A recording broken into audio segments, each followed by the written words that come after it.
प्रिय बंधुओं, जय भीम, जय भारत, नमो बुद्धाय। मैं आपका मित्र निखिल सबलानिया, नई दिल्ली से। आज बाबा साहेब डॉक्टर भीमराव अम्बेडकर जी की पुस्तक who are untouchables and how they become untouchables, अछूत कौन थे और वे अछूत कैसे बने, यह कहे अछूत कौन और कैसे का ये तीसरा भाग प्रस्तुत करने जा रहा हूँ। इससे पहले के भागों मैंने प्रस्तावना और भाग एक तुलनात्मक सर्वेक्षण का अध्याय एक गैर हिंदुओं में छुआछूत पढ़ा। आज मैं इसका अध्याय 2 हिंदुओं में छुआछूत पढ़ने जा रहा हूँ। दोस्तों, आज दिसंबर है, 27 दिसंबर। सर्दी की इन रातों में बैठकर मैं आपके लिए जो ये पुस्तक का ऑडियो तैयार कर रहा हूँ, तो मित्रों, आपको इसको यूट्यूब के माध्यम से, फेसबुक के माध्यम से, ईमेल के माध्यम से, सीडी में, पेन ड्राइव में, डीवीडी के माध्यम से लोगों तक लेके जाना है। अभी तक हमारे सिर्फ एक TV channel, Lord Buddha TV channel शुरू हुआ है। हमें उस चैनल पर भी इसको दिखाना है और अनेकों अनेक टीवी चैनलों पर हमें इसे दिखाना है। दोस्तों, ज़्यादा से ज़्यादा अपने परिवार के अंदर इस वीडियो को सुनाएं, ताकि बाबा साहब अम्बेडकर जी के जो मिशन का कार्य है वह आगे बढ़ते रहे, लोगों में समझ आए। क्योंकि मैं यह काम कर रहा हूँ, मुझे यह काम करने के लिए कहीं से कोई पैसा या चंदा नहीं मिल रहा है। 1 रुपया भी मुझे कुछ नहीं मिलता है। सिर्फ बाबा साहब की पुस्तकें बेचता हूँ, या थोड़ा बहुत ये वीडियो से अगर कहीं से 2 पैसे आते हैं, उसी से सिर्फ खर्चा चलाकर मैं बाबा साहब के मिशन को आगे बढ़ा रहा हूँ। तो आपको भी बाबा साहब के मिशन को आगे बढ़ाना है। थोड़ी तकलीफ होती है, थोड़ा दुख होता है, लेकिन हम वो झेल लेंगे, क्योंकि बाबा साहब ने जो हमारे लिए झेला है, उसके आगे हमारी ये दुख तकलीफ कुछ भी नहीं है। बाबा साहब ने हमारे जीवन को इतना प्रकाशित तो कर ही दिया है कि आज हम कम से कम थोड़ा बहुत तो अपने बाबा साहब के मिशन में दे ही सकते हैं। तो इसी संदेश के साथ मैं ये पुस्तक का भाग शुरू करता हूँ। पहले एक कोटेशन है बाबा साहब की। अछूतों का त्रास ही हिंदुओं का अपराध है। हिंदुओं की धार्मिक मनोवृत्ति में क्रांति के लिए अस्पृश्यों को कितना इंतजार करना पड़ेगा, इसका उत्तर तो वही दे जो भविष्यवाणी करने की योग्यता रखते हैं। डॉक्टर भीमराव अंबेडकर। अध्याय 2 हिंदुओं में छुआछूत। अशुद्धि के बारे में हिंदुओं में और आदिम अथवा प्राचीन समाज के लोगों में कोई भेद नहीं है। हिंदू अशुद्धि की कल्पना मानते थे और उसे स्वीकार करते थे, जो मनुस्मृति से सुस्पष्ट है। मनु ने शारीरिक अशुद्धि और मानसिक अशुद्धि को माना है। मनु ने जन्म, मृत्यु तथा मानसिक धर्म को अशुद्धि का जनक स्वीकार किया है। मृत्यु से होने वाली अशुचिता व्यापक और बहुत दूर तक फैली थी। यह रक्त संबंध का अनुसरण करती थी। मृत्यु से मृत व्यक्ति के परिवार के सभी लोग, जिन्हें सपिंडक तथा समानोदक कहते हैं, अपवित्र होते थे। इसमें न केवल मातृपक्ष के संबंधी मामा आदि सम्मिलित थे, बल्कि दूर दूर के संबंधी भी शामिल थे। वह दूर दूर के संबंधियों तक को प्रभावित करती थी, जैसे आचार्य, आचार्य पुत्र, आचार्य भार्या, शिष्य, सहपाठी, श्रोत्रिय, राजा, मित्र, परिवार के लोग, शव को ले जाने वाले, मृतदेह को स्पर्श करने वाले। जो कोई भी अशुद्धि की परिधि में आता था, वह उससे बच नहीं सकता था। केवल कुछ ही लोग इसके अपवाद थे। निम्नलिखित श्लोकों में मनु ने उन अपवादों का नाम लिया है। उनका हिंदी रूपांतर दिया गया है और ऐसा करने का कारण भी बताया है। दोस्तों, मैं इसके आगे पढ़ूंगा, उससे मैं आपको एक बात बताना चाहूँगा मनुस्मृति के बारे में, कि मनुस्मृति के लेखक मनु नहीं है। ये स्वयं बाबा साहब के ही लेखों के अंदर आता है। यदि आप बाबा साहब के लेख प्राचीन भारत में क्रांति और प्रतिक्रांति पढ़ेंगे, तो आपको समझ में आएगा कि मनुस्मृति का लेखक मनु नहीं, बल्कि सुमिता भार्गव नाम का एक दूसरा ब्राह्मण था, और मनु का केवल नाम इस्तेमाल किया गया। और बाबा साहब की पुस्तक शूद्रों की खोज के अंदर आता है, हु वर शूद्रास, कि मनु कहीं ना कहीं हमारा ही वंशज है। तो मैं हमेशा ये बात कहता हूँ कि बाबा साहेब ने ये बात बताई है, पर यह बातें बहुत बाद के उनके जीवन के अंतिम 10 सालों के अंदर उन्होंने बताई। तो बात ये है कि मनुस्मृति का लेखक मनु नहीं था, और मनु का कहीं न कहीं हमारा पूर्वज था और उसका खाली नाम डाला गया था। तो इस बात के अंदर भेद रखें कि मनु और मनुस्मृति ये 2 अलग विषय हैं। आप मनु को बुरा बोलेंगे तो कहीं न कहीं अपने ही अ, अपने ही एंसेस्टर को, अपने ही आपके पूर्वज को बुरा बोलेंगे। हाँ, मनुस्मृति गलत है, लेकिन मनुस्मृति का लेखक मनु नहीं, सुमिता भार्गव है। इस बात को ध्यान में आप रखिएगा, और आप इसके लिए बाबा साहेब की लिखित प्राचीन भारत में क्रांति और प्रतिक्रांति और शूद्र की खोज अवश्य पढ़ें। तो मैं ये पुस्तक आगे शुरू करता हूँ।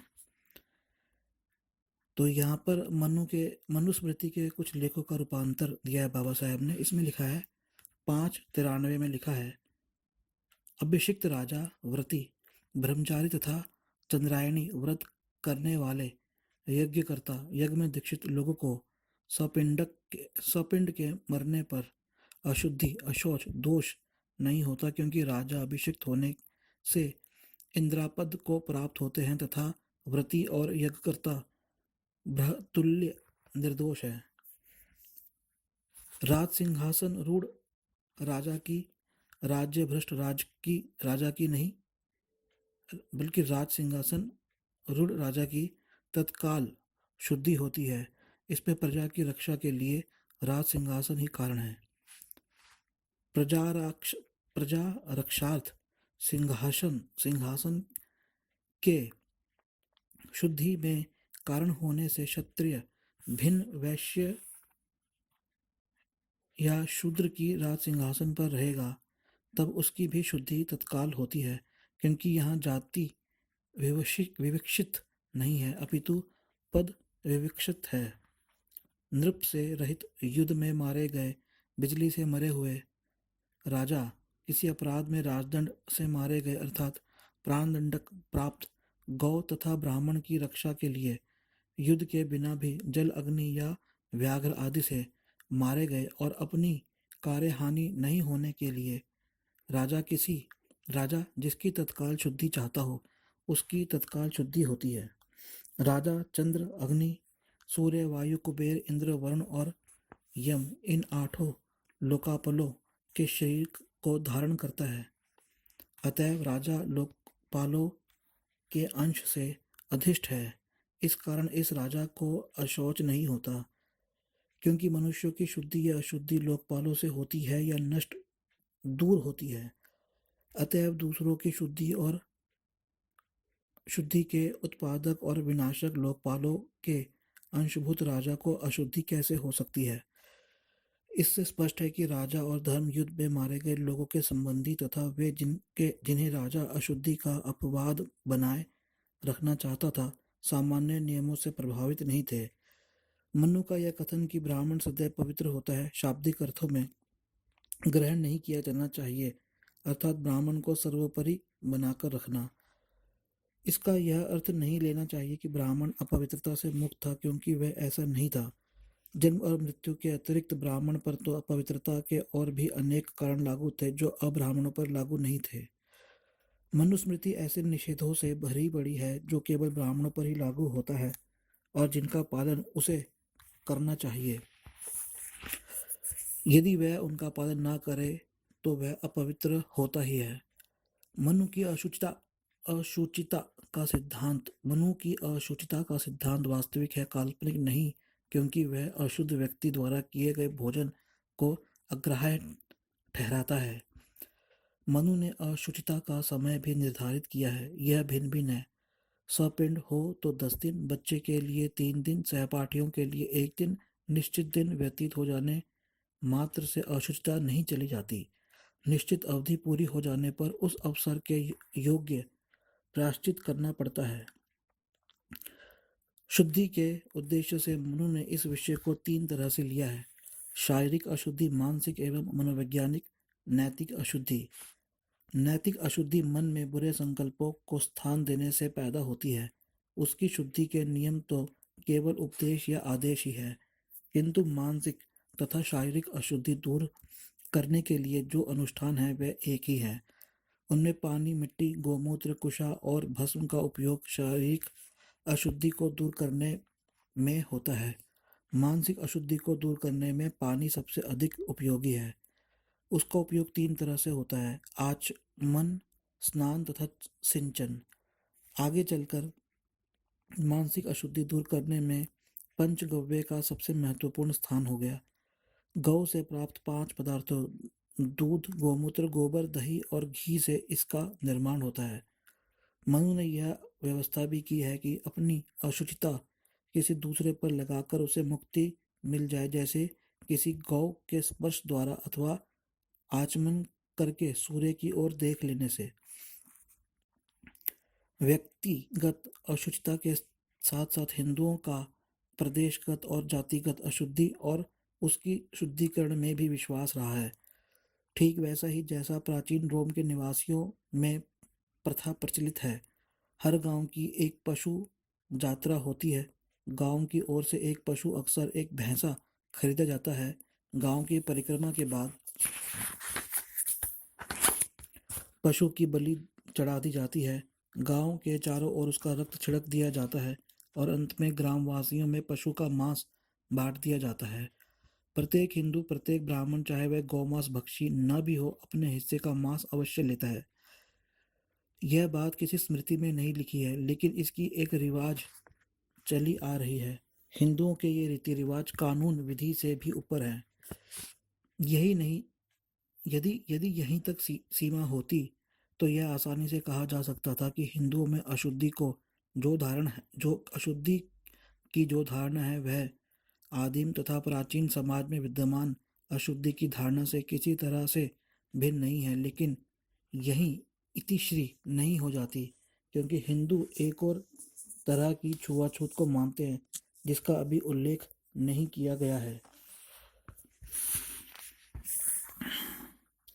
कुछ जातियां पुश्तैनी छुआछूत की शिकार है। इन जातियों की संख्या इतनी अधिक है कि बिना किसी विशेष सहायता के एक सामान्य व्यक्ति के लिए उसकी एक पूरी सूची बना लेना आसान नहीं है। भाग्यवश 1935 में भारत सरकार ने इस प्रकार की एक सूची तैयार की थी। वह 1935 के ही गवर्नमेंट ऑफ इंडिया एक्ट के अधीन निकाले गए ऑर्डर इन काउंसिल आज्ञा पत्र के साथ संलग्न है। यह लंबी सूची 9 भागों में विभक्त है। एक भाग का संबंध एक प्रांत से है और उसमें उस प्रांत की उपजातियों, नस्लों, कबीलों अथवा उन समूहों की गणना की गई जो सारे प्रांत अथवा उसके एक हिस्से में अछूत माने जाते हैं।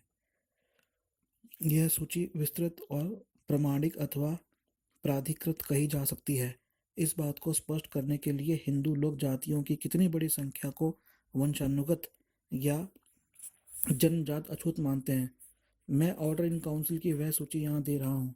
बाबा साहब ने एक लंबी सूची दी है जातियों की, जिसमें 450 से ज़्यादा जातियाँ शामिल है। पूरी पढ़ना यहाँ पर सही नहीं रहेगा, आप पुस्तक जब खरीदेंगे उसमें सूची आपको मिल जाएगी। थोड़ी बहुत मैं पढ़ता हूँ, जैसे कि भाग 1, मद्रास में अजिलिया, अंदुदियार, आदि आंध्र, आदि द्रविड़, आदि कर्नाटक, कन्नकन, कल्लाड़ी, कुडुम्बन, कुरवन, कुर्ग, कूसा, कोडालो, गासी, गोडागली, गोडारी, गोड्डा, गोसांगी, चचती, चकिगियन, चंडाल, चमार, चलवदी, चेरुमन, जगली, जम्बुल, तोटी। तो ये आप पढ़िएगा, पुस्तक में लेकर आपको मिल जाएगी। मैं इसके आगे का जो भाग है वह पढ़ता हूँ, इन सूचियों के आगे का भाग। यह दिल दहला देने वाली सूची है। इसमें 429 जातियां शामिल है। यदि इनकी संख्या घटाई जाए तो इसका मतलब है कि देश में आज 5 से 6 करोड़ लोग ऐसे हैं जिनके स्पर्श मात्र से हिंदू अशुद्ध हो जाते हैं। निश्चित ही आदिम तथा प्राचीन समाज में जो छुआछूत विद्यमान थी वह इन भारत व्यापी करोड़ों लोगों की वंशानुगत अस्पष्टता के मुकाबले में नगण्य है। हिंदुओं की यह छुआछूत बहुत विचित्र है।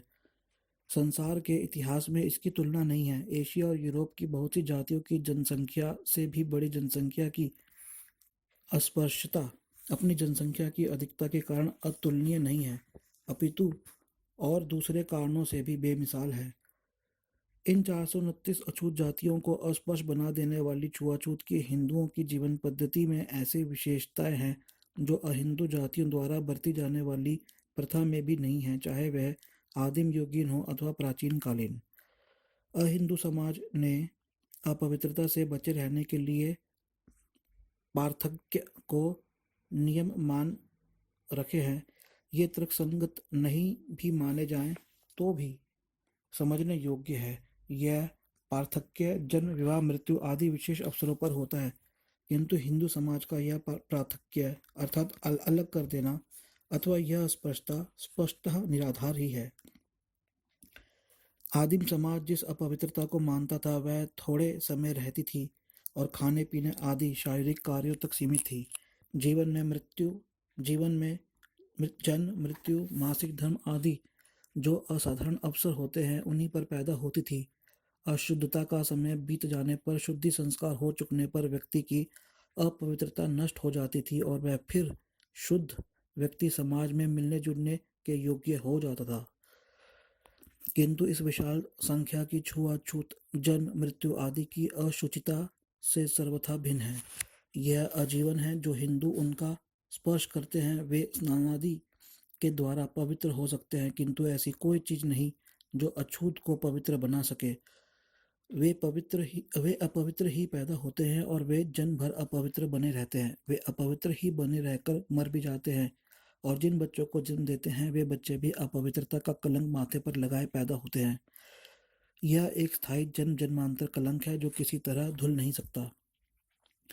तीसरी बात यह है कि अहिंदू जो अशुद्धता से पैदा होने वाले पार्थक्य को मानते थे वे उन व्यक्तियों को अथवा उनसे उनसे निकट संपर्क रखने वाले को ही पृथक करते थे, किंतु हिंदुओं को इस छुआछूत ने एक वर्ग के समूचे वर्ग को अस्पृश्य बना रखा है, एक वर्ग जिसकी जनसंख्या आज 5-6 करोड़ है।